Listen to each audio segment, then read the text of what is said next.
Offbeat, একদম মানে আপনারা শান্ত বাতাবরণ পাবেন, কোনো কিছু নাই, কোনো আপনারা মানে এখানে কোনো গাড়ি ঘোড়ার কোনো আওয়াজ পাবেন না, খালি আপনারা যে থাকছেন ওইটাই মানে। আচ্ছা, নমস্কার, আমি সুদীপ্ত আর আপনারা দেখছেন আমার খেয়ালি মন।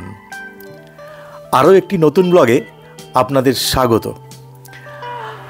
আজ আমার কালিম্পং সিরিজের আরও একটি পর্ব শুরু হচ্ছে আর আমরা আজ কালিম্পংয়ের ডেলো থেকে ফিরছি আমাদের হোমস্টে। একটা দারুণ জায়গায়, দুর্ধর্ষ একটা জায়গায় আমার হোমস্টে, দ্যাট ইজ শেরপা গাঁও। এই শেরপা গাঁও যাওয়ার সময় লাভার আগে প্রাকৃতিক সৌন্দর্যটা একটু দেখুন, মন জুড়িয়ে যাবে। দুদিকে পাইনের শাড়ি আর অসাধারণ সব দৃশ্য মুগ্ধ করছে আমাকে। আমরা হারিয়ে যাচ্ছি যেন। অসাধারণ এক অনাবিল আনন্দ আমায় টানছে। দুপাশে সবুজের শাড়ি আর তার মাঝখান থেকে এই কালো পিচের রাস্তা আর স্টিয়ারিং হাতে আমি। মানে ভগবানকে যে কতটা ধন্যবাদ জানাবো সে আমি ভাষায় প্রকাশ করতে পারছি না। নিজেকে খুব ধন্য মনে হচ্ছে। প্রকৃতির মাঝে হারিয়ে যাওয়ার নেশা সেই ছোটবেলা থেকে। তাই এই পাহাড়ের আঁকাবাঁকা পথে, এই সবুজের মাঝে নিজেকে নতুন করে খুঁজে পেতে ইচ্ছা করে প্রতিটা মুহূর্ত। প্রসঙ্গত বলি, আমরা কালিম্পং থেকে ফেরার সময়, কালিম্পং মানে আমরা ডেলো থেকে যখন ফিরছি তখন কিন্তু যাওয়ার সময় যে ভুলটা করেছিলাম, মানে ওই আলগারা যাওয়ার যে শর্ট রাস্তাটা ধরেছিলাম সেই রাস্তাটা ধরিনি। আমরা আলগারা থেকে একটু ঘুরফুরতে মানে ওই পেডং হয়ে ওই যে রাস্তাটা এসছে মেন রাস্তাটা, ওই মেন রাস্তাটাতে এবার ফিরছি। এই রাস্তাটা দারুণ রাস্তা। আমরা সামনেই সেই মোড়টা পাবো, যে মোড়টা থেকে আমরা সোজা বেরিয়ে এসেছিলাম, সরু রাস্তা ধরেছিলাম, সেই জায়গাটা আপনাদের আমি দেখিয়ে দিচ্ছি। এই যে জাস্ট দেখুন, এই টার্নিংটা একটু খেয়াল করুন।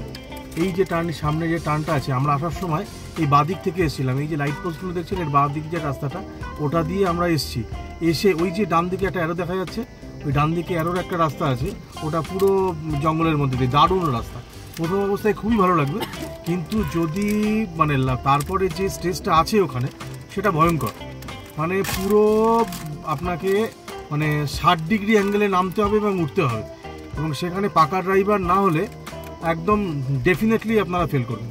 সেই কারণে আমার মনে হয় ওই রাস্তাটা অ্যাভয়েড করে আপনি যদি এই ডান দিকের যে রাস্তাটা আছে, এই রাস্তাটা একটু বেশি ওর থেকে যদি ঘুরে নিয়ে আসেন, দারুণ রাস্তা। এই রাস্তাটা দারুণ রাস্তা, হ্যাঁ দারুণ রাস্তা। এই যে বাইকটা যে রাস্তাটায় ঢুকছে আর কি, বাইকটা যে রাস্তায় ঢুকছে, এটা জঙ্গলের মধ্যে দিয়ে মানে আলগাড়া যাওয়ার শর্ট রাস্তা। ম্যাক্সিমাম গাড়ি ওখানে, লোকাল ড্রাইভাররা এটা দিয়ে আসলে কোনো সমস্যা না, কিন্তু যারা নতুন ড্রাইভার, আমরা কলকাতা থেকে আসছি, মানে সব গাড়ি দেখুন ওটাই ঢুকছে, ওটাই কিন্তু রাস্তা। কিন্তু ঘটনা হচ্ছে আপনি যদি যান, এই যে মনে হচ্ছে এই যে ব্রেজাটা, এ নতুন লোক, এ জিজ্ঞেস করছে, ও যখন জিজ্ঞেস করছে তার মানে ও এখানকার নতুন ড্রাইভার। ও যদি ঢোকে ওর অবস্থা খারাপ হয়ে গেছে। এসিবি টাইপের গাড়ি হলে অসুবিধা হবে না, কিন্তু এমনি গাড়ি হলে, মানে আমার যেমন একটু ছোট গাড়ি, এই গাড়ি হলে এটা নিয়ে চাপ নিতে হবে।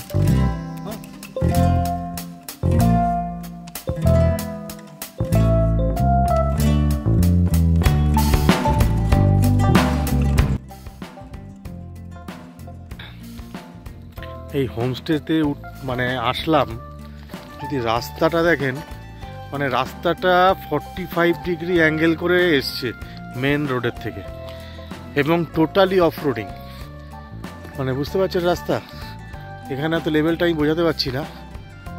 আমার মেয়ে উঠছে, তাহলে আপনি বুঝতে পারবেন রাস্তার কন্ডিশন। আমার লেভেল থেকে এইভাবেই নাম, এইভাবেই রাস্তা হচ্ছে। এই নিচে হচ্ছে হোমস্টে, দেখুন। মানে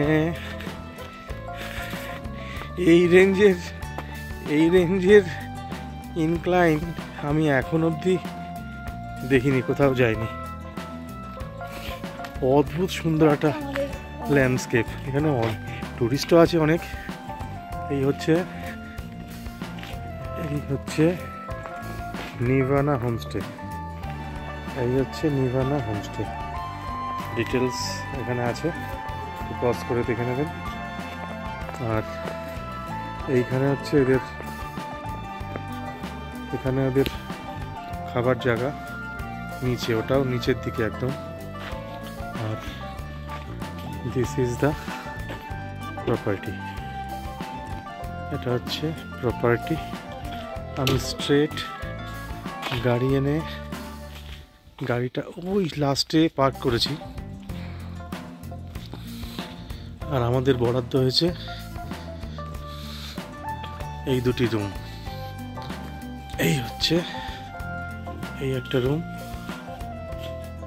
একটা রুম, নামগুলো দারুণ। এটা হচ্ছে হর্নবিল। হ্যাঁ, রুমটা খোলা আছে, এখন আমরা লাগেজ ওপেন করিনি। এই হচ্ছে ইন্টেরিয়ার। আর প্রথমে এখানে একটা টয়লেট আছে। অ্যান্ড এখানে আমরা চারজনের জন্য এই রকম সাইজের দুখানা রুম দিয়ে দিয়েছে ওরা। মানে এখানে একটা বেডে তিনজন করে 6 জন হয়। তো সেখানে দুজন ধরে যদি ধরি, একটা রুম আমাদের জন্য এনাফ ছিল। কিন্তু ওদের ফাঁকা ছিল বলে এটা একেবারেই অফবিট। এটা হচ্ছে ম্যাকপাই রবিন। এই রুমটা, লাইটটা রুম,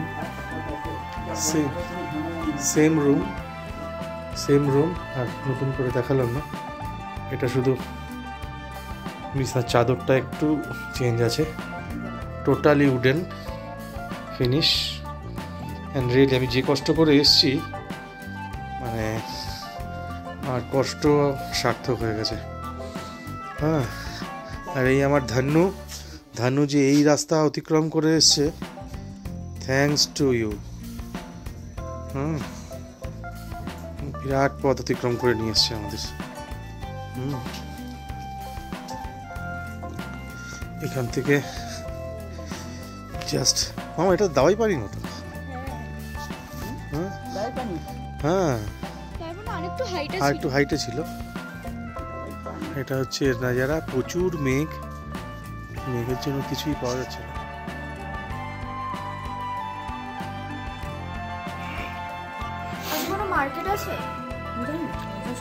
বিকেলে আমাদের ছিল মোমো।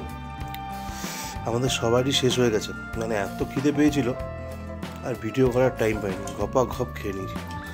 এটাও শেষ, এটা তো শেষ। মেয়ে পরে এসছে, মেয়েরটা এখনো চলছে। মামু কেমন হয়েছে? ভালোই, মোটামুটি চলবে।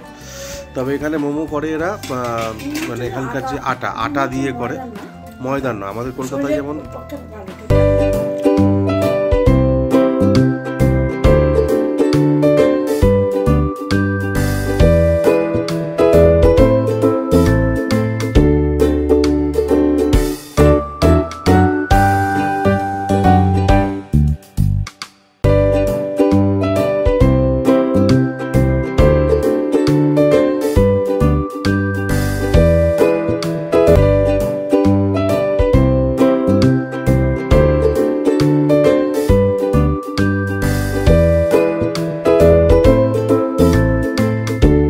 আমরা এখন আছি নির্ভানা হোমস্টেতে। এটা হচ্ছে শেরপাগাঁও, লাভার একটা অফবিট ডেস্টিনেশন। এখানে হোমস্টেটা তো আপনাদের দেখিয়েছি, এভরিথিং দেখিয়েছি। আমরা সাথে পেয়ে গেছি হোমস্টের ওনার। দাদা, আপনার নাম? আমার নাম হচ্ছে রোমেন গুরু। আচ্ছা। হ্যাঁ, তো আমরা এখানে নির্ভানা হোমস্টে খুলেছি শেরপাগাঁও। এখান থেকে লাভা 5 কিলোমিটার। আচ্ছা। তো এখান থেকে অফবিট একদম, মানে আপনারা শান্ত বাতাবরণ পাবেন, কোনো কিছু নাই, কোনো আপনারা মানে এখানে কোনো গাড়ি ঘোড়ার কোনো আওয়াজ পাবেন না। খালি আপনারা যে থাকছেন ওইটাই মানে আচ্ছা আপনারাই মানে সেটা। বুঝলেন? এবং দাদার ব্যবহার তো খুবই ভালো, খাওয়া দাওয়া তো দুর্ধর্ষ খেয়েছি, হ্যাঁ, এবং থাকছি আমরা একটা দিনের জন্য ছিলাম, আমাদের সময় নেই, নাহলে আমি যে মানে থাকতাম আরও। আর দাদা আপনাদের এখানে মোটামুটি কী হিসাবে আপনাদের যে কটা রুম আছে আর কী হিসাবে কি আপনারা দেন? আমরা এখন আপাতত 4টা রুম আছে, 4টা রুমের মধ্যে একটা রুমের মধ্যে 4 জন থাকতে পারে। আচ্ছা, যদি 4 জন থাকে একটা রুমে তো পার 1000 পার হেড। আচ্ছা, একটা রুমে মানে 4000 রুপে, 4 জন থাকলে 4000 টাকা, আচ্ছা, খাওয়া দাওয়া সব নিয়ে আচ্ছা, আচ্ছা, একদিনে। আচ্ছা, আচ্ছা, সেটাই আর কি। খুব ভালো, ফুডিংও খুব ভালো, সব দিকেই সবই ঠিকঠাক আছে, হ্যাঁ, এই হচ্ছে ব্যাপার। আর দাদার বাড়িটাও মানে এখানে দাদার হোমস্টে, আর এটা দাদার হোমস্টে, আর দাদার আবার নিচে আর একটা থাকার জায়গাও আছে, এটাও দেখিয়ে দিই। হ্যাঁ, দাদার শ্বশুর বাড়ি এটা। খুব ভালো। দাদা একটা কথা জিজ্ঞেস করি, মানে আপনাদের এখানে মোটামুটি হোমস্টেতে তো আসলাম আমরা, কিন্তু এখানে কেন আসবো, বা এখান থেকে কি কি দেখার জিনিসও আছে? তো এখানে তো আমরা মানে এখান থেকে লাভা 5 কিলোমিটার দূর, আপনারা ওখানে ছাঙ্গে ফলস, লাভা মনাস্ট্রি, আরো এখানে দিয়ে আই লাভ লাভা, এখানে 5 কিলোমিটার দূর, বেশি দূর না। তার এই সাইডে যেতে পারবেন ঘুরতে। আবার একে আমার মায়ের তরফ আছে এই গীতখোলা কাছে আছে, 20 মিনিট রাস্তা। আরো ওখান থেকে নগডালা যেতে পারবেন। নগডালা আপনারা সবাই শুনেছেন মনে হয়, ওখানে বোটিং টোটিং হয়, এখান থেকে কাছে। আর আমাদের এখানে পাশে আছে টি গার্ডেন, সামাবিং টি স্টেট, এখানকার মানে ভালো চা এখানে হয়। এখানে আমরা একবার ভিজিট করতে গিয়েছিলাম, এখানে মানে পার কেজি 40,000। এত সুন্দর, মানে শুনেছি সমস্তটাই এক্সপোর্ট হয়। হ্যাঁ, সব টোটালটাই এক্সপোর্ট হয়, জার্মান যায় নাকি চা? জার্মান টার্মান যায়। তো এখানে ভালো চা বাগানও আছে, ওইটাও ঘুরতে পারবেন। আশেপাশে মনাস্ট্রি আছে, ওইটাও ঘুরতে পারবেন। আর গ্রামের যে লোকগুলা আছে, এইভাবে গ্রামের মানে লোকগুলা কি পাবে, মানে অর্গানিক যে সবজি আছে, যে ভ্যারাইটিস আছে, ওইটা আমরা এই হোমস্টেতে ওইটাই অর্গানিকটা খাই। খালি ম্যাক্সিমাম অর্গানিক জিনিস আমরা খাই, মানে আপনার গেস্টকে দিই। আচ্ছা, আচ্ছা, ঠিক আছে, সেটাই। দাদা তাহলে ধন্যবাদ। ওকে। পুজোর ছুটির অন্তিম লগ্নে এসে পৌঁছেছি।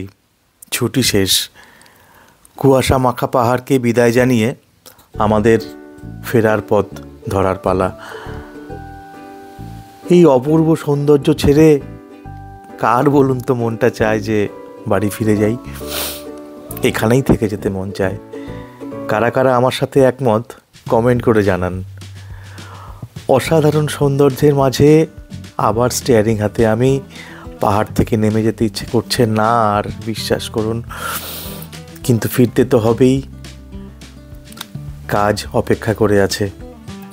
আজ আমরা শেরপাগাঁও ছেড়ে বেরিয়ে আসছি, চায়ের বাগান ছাড়িয়ে, সব কিছু ছাড়িয়ে। আজ আমাদের গন্তব্য ডুয়ার্সের অপরূপ রাস্তার সৌন্দর্যের সাথে আসছে আমাদের পরের ভিডিওগুলি। আজকের ভিডিওটা এখানেই শেষ করতে হবে, তবে শেষ করার আগে একটাই কথা বলবো যে আমার ড্রাইভিংয়ের সাথে সাথে আপনারা উপভোগ করুন এই পাহাড়কে। তাই দেখতে থাকুন আমার চ্যানেল খেয়ালি মনের সাথে ঘুরুন, লাইক ও সাবস্ক্রাইব করুন, এই অনুরোধ থাকলো। আজকের মতো বিদায় নিচ্ছি, নমস্কার, ভালো থাকবেন। আর ভিডিওটি কেমন লাগলো কমেন্ট করে জানাতে একদম ভুলবেন না। আপনার কমেন্টের অপেক্ষায় থাকলাম। ধন্যবাদ।